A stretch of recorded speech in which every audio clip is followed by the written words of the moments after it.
বাংলাদেশ বর্তমান সময়ে খুবই গুরুত্বপূর্ণ একটি সময় পার করতেছে রাজনৈতিকভাবে। ২০২৪ সালে গণবিপ্লবের পর ডক্টর ইউনূস সাহেবকে বাংলাদেশে সরকার চালানোর জন্য নিয়ে আসা হয়েছিল এবং বাংলাদেশের মানুষ চাচ্ছিল ডক্টর ইউনূস সাহেব দেশের রাষ্ট্রীয় পরিচালনা করার যে গুরুত্বপূর্ণ অবকাঠামো এবং গুরুত্বপূর্ণ যে কাঠামো রয়েছে সেগুলো উনি পরিবর্তন নিয়ে আসবেন।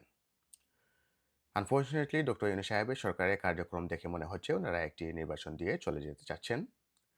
এই মুহূর্তে ডক্টর ইউনূস সাহেব যদি একটি নির্বাচন দিয়ে সরকার থেকে চলে যান তাহলে বাংলাদেশের পরবর্তী সরকার গঠন করবে বিএনপি এবং বিএনপির কার্যক্রম দেখে মনে হচ্ছে ওরা আবার এই আওয়ামী লীগ স্টাইলে আগামী ১০-১৫ বছর বাংলাদেশ শাসন করতে যাচ্ছে। তো এরকম একটি পরিস্থিতি থেকে উত্তরণ পেতে হলে বাংলাদেশের তৃতীয় আরেকটি রাজনৈতিক শক্তি খুবই গুরুত্বপূর্ণ। বর্তমান সময়ে বাংলাদেশে কি তৃতীয় গুরুত্বপূর্ণ একটি রাজনৈতিক শক্তি উত্থান হবে? আজকের এই ভিডিওতে সেই বিষয় নিয়ে গুরুত্বপূর্ণ পর্যালোচনা করব। আপনারা এই চ্যানেলে নতুন হয়ে থাকলে আমি Bilal Ahmed, new York based একজন রাজনৈতিক বিশ্লেষক। বিশ্বে ঘটে যাওয়া বিভিন্ন ঘটনা প্রবাহ নিয়ে আমি এই চ্যানেলে গুরুত্বপূর্ণ আলোচনা করে থাকি। আপনারা চ্যানেলটি সাবস্ক্রাইব করে সাথেই থাকুন এবং যারা এই চ্যানেলটি অলরেডি সাবস্ক্রাইব করেছেন তাদেরকে অনেক অনেক ধন্যবাদ। তৃতীয় রাজনৈতিক শক্তি সম্পর্কে আলোচনার আগে বাংলাদেশে বর্তমানে যে সকল রাজনৈতিক শক্তি রয়েছে তার সম্পর্কে একটু ব্রিফলি আলোচনা করতে চাই। বর্তমানে বাংলাদেশের অন্যতম প্রধান রাজনৈতিক দল হচ্ছে বিএনপি। বিএনপি অনেক আগে থেকেই বাংলাদেশের প্রধান একটি রাজনৈতিক দল। জিয়াউর রহমানের মাধ্যমে বিএনপি প্রতিষ্ঠিত হয়েছিল এবং আওয়ামী লীগ বাংলাদেশে আরও একটি বড় রাজনৈতিক দল। কিন্তু বর্তমান সময়ে আওয়ামী লীগের কোনো অস্তিত্ব লক্ষ্য করা যাচ্ছে না। ২০২৪ সালে বিপ্লবের পর আওয়ামী লীগ অনেকটা আন্ডারগ্রাউন্ডে চলে গেছে। আওয়ামী লীগের অন্যতম একটি সংগঠন ছাত্রলীগ বাংলাদেশে নিষিদ্ধ আছে এবং আওয়ামী লীগের বড় কোনো নেতা বর্তমানে বাংলাদেশে নেই। কাজেই আওয়ামী লীগের কার্যক্রম বর্তমানে বাংলাদেশে নাই বললেই চলে। পরবর্তীতে আরেকটি গুরুত্বপূর্ণ রাজনৈতিক দলকে উল্লেখ করা যায়, তারা হচ্ছে বাংলাদেশ জামায়াত ইসলামী। বাংলাদেশ জামাত বর্তমানে সংখ্যার বিচারে এবং শক্তির বিচারে দ্বিতীয় বৃহত্তম রাজনৈতিক দল বলা যায়। পপুলারিটির দিক থেকে অনেক মনে করেন বাংলাদেশের জামাত বিএনপি থেকেও অনেক বেশি জনপ্রিয়। কিন্তু সেটা সারা বাংলাদেশব্যাপী প্রযোজ্য নয় বলে আমি মনে করি। দেশের কিছু অঞ্চলে জামাত বিএনপি থেকে অনেকটা জনপ্রিয়। তবে সেখানে জামাতই শুধুমাত্র বাংলাদেশের অন্যতম প্রধান জনপ্রিয় দল নয়। বিভিন্ন ছোট ইসলামিক দল রয়েছে। ওদের অনেক ফ্যান ফলোয়ার রয়েছে। সেটা সোশ্যাল মিডিয়াতে একটু লক্ষ্য করলে দেখা যায়। তবে ওদের এমন কোনো শক্তি এখনো তৈরি হয়নি যে ওরা বাংলাদেশের সাধারণ নির্বাচন হলে ১০ থেকে ১৫ টি সিট একটি দল নিয়ে নিতে পারে। তবে বর্তমানে একটি কার্যক্রম দেখা যাচ্ছে যে এই ছোট ইসলামিক দলগুলোর মধ্যে একটি ঐক্যজোট করার চেষ্টা চলতেছে। বিশেষ করে চরমোনাইয়ের বাংলাদেশ ইসলামী আন্দোলন এবং বাংলাদেশ জামায়াতে ইসলামী এরকম কিছু ছোট দল একত্রিত হয়ে একটি ইসলামী ঐক্যজোট করার চেষ্টা করতেছে এবং অনেকে তার মধ্যে জামাতকেও ইনক্লুড করার চেষ্টা করতেছে। তারপর আরো একটি গ্রুপ হচ্ছে ওরা বাংলাদেশ বাম রাজনৈতিক দলগুলো। এগুলো অত্যন্ত ছোট রাজনৈতিক দল এবং ওদের কোনো প্রভাব বাংলাদেশের ভবিষ্যৎ রাজনীতিতে থাকবে বলে আমার মনে হয় না। তারপর অন্যান্য কিছু দল রয়েছে যেগুলো এখানে উল্লেখ করছি না। তারা স্বভাবতই বিএনপির সাথে জোটবদ্ধ হয়ে নির্বাচনে অংশগ্রহণ করেছিল এবং ভবিষ্যতে হয়তোবা ওরা বিএনপির সাথে জোটবদ্ধ হয়ে নির্বাচনে অংশগ্রহণ করবে।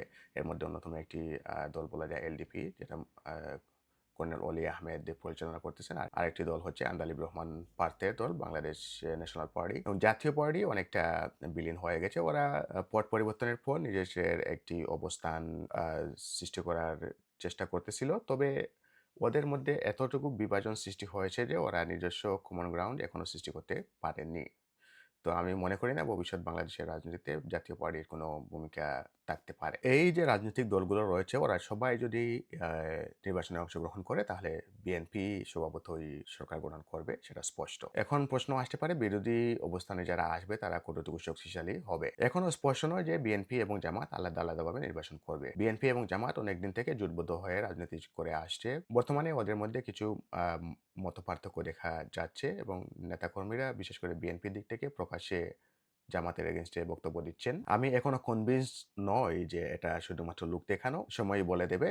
জামাত যদি ইন্ডিভিজুয়ালি বাংলাদেশে নির্বাচন করে তাহলে হয়তোবা সারা দেশে হয়তো ওরা ৩০ থেকে ৩৫ টির মতো আসন পেতে পারে। অন্যান্য দলগুলো মিলে হয়তোবা আরো ১০ থেকে ১৫ টি আসন ভাগ হয়ে যেতে পারে। বাকি সব আসন কিন্তু বিএনপির অধীনেই থাকবে। বিএনপি যদি এরকম একটি একচ্ছত্র আধিপত্য নিয়ে সংসদে আসে তাহলে ওরা ওদের মতো করে সংবিধানের পরিবর্তন করবে। ওদের মতো করে বিভিন্ন আইন আ পাস করবে এবং আওয়ামী লীগ গত ১৫ বছরে যে সমস্ত আ ক্ষয়ক্ষতি করেছে ওরা ওদের এগেইনস্ট এ গিয়ে তার প্রতিশোধ নিতে চেষ্টা করবে।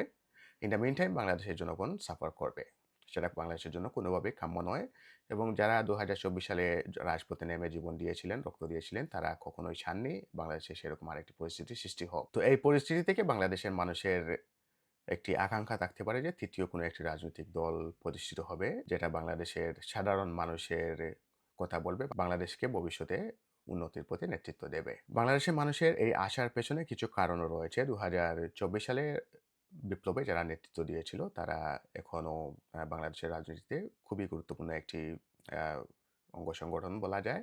যদিও সাংগঠনিকভাবে এখনো তারা প্রতিষ্ঠিত হয়নি। তাদের পেছনে অনেক বড় ফ্যান ফলোয়ার রয়েছে। শুধুমাত্র ইয়াং জেনারেশনের লোকজনই না, ওদের পেছনে বাংলাদেশের সর্বস্তরের মানুষের একটি সিম্প্যাথি রয়েছে এবং ওরা যদি সঠিকভাবে সেটাকে ব্যবহার করতে পারে তাহলে আমি বিশ্বাস করি ওরা বাংলাদেশে একটি রাজনৈতিক শক্তি হয়ে উঠতে পারে। এখন যারা ২০২৪ সালে বিপ্লবে নেতৃত্ব দিয়েছিল তারা কি বাংলাদেশে একটি রাজনৈতিক দল গঠন করে মেইনস্ট্রিম রাজনীতিতে অংশগ্রহণ করতে পারে? আমার উত্তর হচ্ছে এটা সম্ভব। এখন অনেকে বলতে পারেন যে ওই বিপ্লবের নেতৃস্থানীয় যারা ছিলেন ওরা অনেকে বলেছেন যে রাজনৈতিক দল ওরা গঠন করবেন না। রাজনীতিতে না বলতে কিছু নেই। একটি বক্তব্য আপনাদের সামনে তুলে ধরতে পারি। কয়েকদিন আগে নাহিদ ইসলাম বলেছেন উনি যদি পলিটিক্যাল পার্টি গঠন করেন তাহলে উনি সরকার থেকে বেরিয়ে যাবেন। এর মানে হচ্ছে এই দলটি একটি পলিটিক্যাল পার্টি গঠন করার দিকে যাচ্ছে। এখন প্রশ্ন আসতে পারে ওরা যদি পলিটিক্যাল পার্টি গঠন করে তাহলে কি ওরা সফল হবে? উদাহরণস্বরূপ বলা যায় ডক্টর মোহাম্মদ ইউনূস একসময় একটি পলিটিক্যাল পার্টি গঠন করেছিলেন এবং কয়েকদিন পরে উনি নিজেই পলিটিক্যাল পার্টির কার্যক্রম বন্ধ করে দেন। ডক্টর ইউনূসের মতো জনপ্রিয় একজন মানুষ এবং বিশ্বব্যাপী উনার যে প্রভাব থাকা সত্ত্বেও উনি বাংলাদেশের পলিটিক্যাল পার্টিটি পরিচালনা করতে সক্ষম হননি। তো তৎকালীন ডক্টর ইউনূসের সময়কার সিচুয়েশন এবং বর্তমান সিচুয়েশন কমপ্লিটলি ভিন্ন। বর্তমানে ডক্টর মোহাম্মদ ইউনূস বাংলাদেশের রাষ্ট্রপ্রধান এবং যে গ্রুপটি রাজনীতিতে আসতে চাচ্ছে এই গ্রুপটি ডক্টর মোহাম্মদ ইউনূসকে এই রাষ্ট্রপ্রধান হিসেবে মনোনীত করেছে। তো আমি মনে করি পরিস্থিতিটা একটু ভিন্ন হতে পারে। তবে এই গ্রুপটি যদি বাংলাদেশের রাজনীতিতে একটি গুরুত্বপূর্ণ শক্তি হয়ে উঠতে চায় তাহলে গুরুত্বপূর্ণ কিছু পদক্ষেপ এই মুহূর্তে নিতে হবে। প্রথমত ওদেরকে নেতৃত্ব ঠিক করতে হবে। কাঠামোগতভাবে এটা সম্ভব। যখন বাংলাদেশে আন্দোলন গঠিত হচ্ছিল তখন দেশব্যাপী একটি লিডারশিপ সার্কেল গঠন করা হয়েছিল সমন্বয়ক নাম ধরে এবং ওরা অলরেডি এই কাজটি একবার করতে সক্ষম হয়েছে এবং আমি মনে করি ওরা এই কাজটি আবারও করতে সক্ষম হবে। তবে তৎকালীন সময়ে এখানে ইন্ডিভিজুয়াল কোনো ব্যক্তি লিডার হিসেবে নিজেকে সবার সামনে প্রকাশ করেনি। কিন্তু একটি রাজনৈতিক দল হিসেবে প্রতিষ্ঠিত হতে হলে ওইখানে একজন নেতা থাকতে হবে এবং ওই নেতার অধীনেই রাজনৈতিক দলটি পরিচালিত হবে। আদারওয়াইজ একটি রাজনৈতিক দল কখনোই সফল হতে পারে না। আমরা যে সমস্ত সফল রাজনৈতিক দল বিশ্বব্যাপী দেখতে পাই, বিশেষ করে বাংলাদেশে দেখতে পাই, তার শুরু হয়েছিল একজন নেতা থেকে এবং পরবর্তীতে তৃণমূলে ওদের প্রভাব বিস্তার হয় এবং এক পর্যায়ে ওই নেতার অধীনেই এই রাজনৈতিক দলগুলো বাংলাদেশের ক্ষমতার সর্বোচ্চ পর্যায়ে যেতে সক্ষম হয় এবং সর্বোচ্চ পর্যায়ে না যেতে পারলেও ওরা একটি রাজনৈতিক দল হিসাবে প্রতিষ্ঠিত হতে সক্ষম হয়। উদাহরণস্বরূপ বলা যায় মৌলানা ভাসানীকে, তারপর বলা যায় জিয়াউর রহমানকে, তারপর হুসেইন মোহাম্মদ এরশাদকে উদাহরণস্বরূপ বলা যায়। তো বর্তমানে সমন্বয়করা যদি একটি রাজনৈতিক দল হিসাবে গ্রহণ করতে চায় ওদেরকে একজন নেতা ঠিক করতে হবে। উনি নাহিদ ইসলাম হন বা আসিফ হন অথবা অন্য যে কেউ হন, একজন নেতা ওনাদেরকে ঠিক করতেই হবে এবং এই নেতা ঠিক করার ক্ষেত্রে খুবই কেয়ারফুল হতে হবে কারণ যেকোনো দেশের রাজনৈতিক লাইমলাইটে নতুন কেউ আসলে ওর পেছনে এজেন্সির লোকজন লেগে যায় এবং ওর বিভিন্ন উইক পয়েন্টগুলো খুঁজে বের করতে চেষ্টা করে এবং ব্ল্যাকমেল করার চেষ্টা করে। আমরা দেখেছি বাংলাদেশে একটা সময়ে কিছু রাজনৈতিক শক্তি সৃষ্টি হওয়ার উপক্রম হয়েছিল। উদাহরণস্বরূপ বলা যায় মামুনুল হক অথবা এর আগে মাশরাফি বিন মর্তজা এবং মোস্ট রিসেন্টলি নুরুল হক। কিন্তু এই এজেন্সির মাধ্যমে ওদেরকে নিউট্রালাইজ করা হয়ে গেছে। ওরা সামহাউ কম্প্রোমাইজড হয়ে গেছেন। মামুনুল হককে নারী গঠিত বিভিন্ন বিষয়ে কলঙ্কিত করা হয়েছে।